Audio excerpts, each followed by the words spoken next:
Hello everyone, nagbabalik ulit sa Octic TV. Welcome guys sa aking muntin channel guys. Ito guys, mayroon pala kong papakita sa inyo. Hitachi guys, integrated amplifier to guys.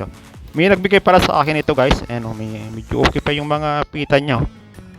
Sa tingin ko kasi pagka ibang hagod niya pagka katulad ng mga bago ngayon na labas na gawa ng China. Binigay pala to sa akin guys. Ayan, Hitachi. Dalawa itong isa, ano siya? DVD, may DVD siya yung isa guys. Unahin ko muna tong tingnan tong Hitachi guys. Ito, tabi ko muna to.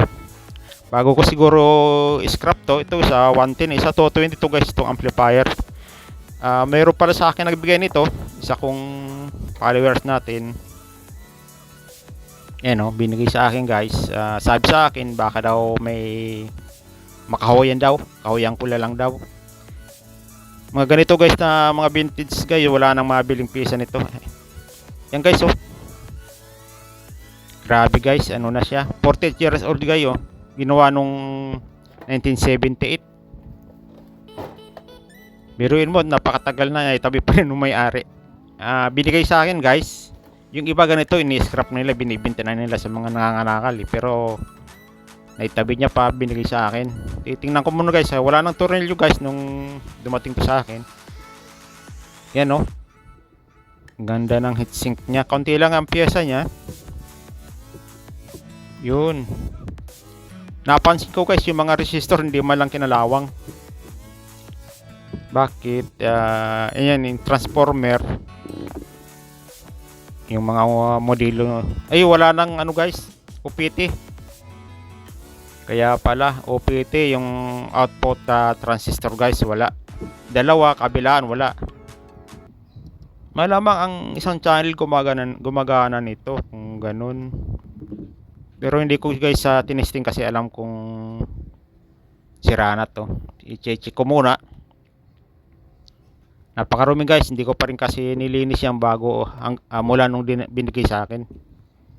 Yan yung itsura niya yung mga gawa ng Japanese na amplifier yan, medyo ito lang medyo kinalawang yung transformer. Yan yung fuse putok, busted yung fuse guys. Ganda ng heatsink na ginamit, simple lang.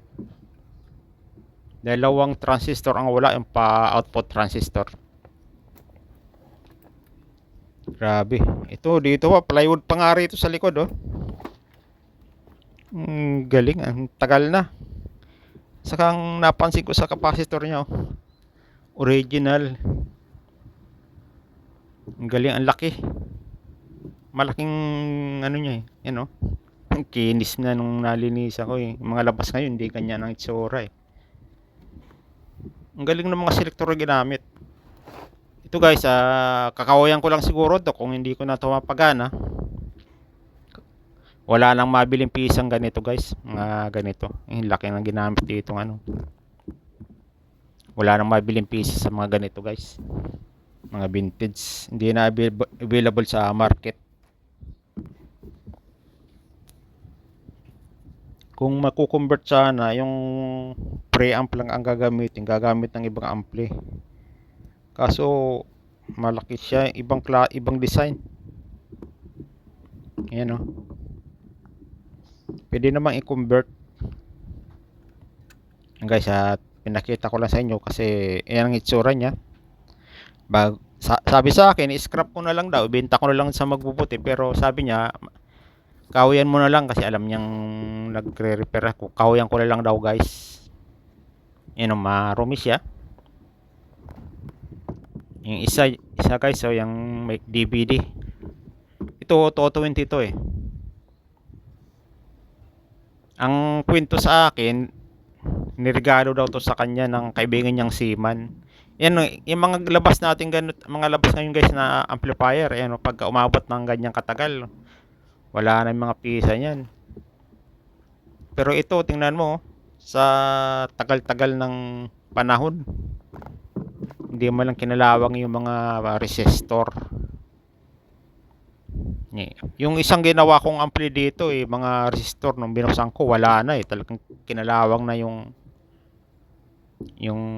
parang resistor eh. Pero naka-print naman yung mga pyesa kaya napalitan ko pa rin ng pyesa. Yung 502, yun wala pa siguro yung 15 years pa lang siguro yun pero kinalawang na lalo na pagka malapit ka sa dagat. Madaling ano guys, mag kalawangin mga pyesa.